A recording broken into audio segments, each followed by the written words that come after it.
तुम्हारा नाम क्या है भाई? तो तुम्हारी उम्र कितनी है?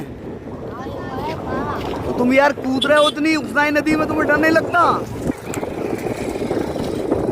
है भाई?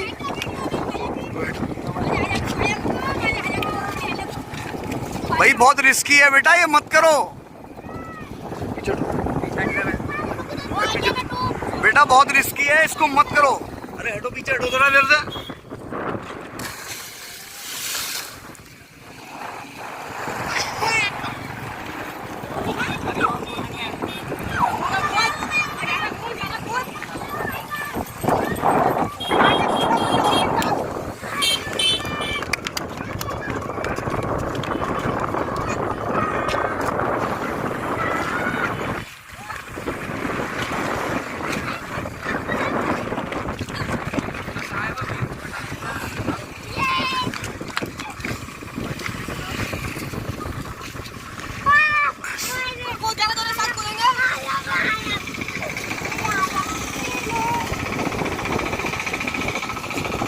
इतने छोटे छोटे बच्चे कूद रहे हैं यार, ये तो बहुत रिस्की है भाई।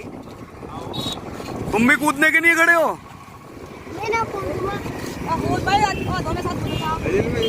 ना भाई, हम ना कूदते। नहीं, उफनाई भी है ना, ये खतरनाक है।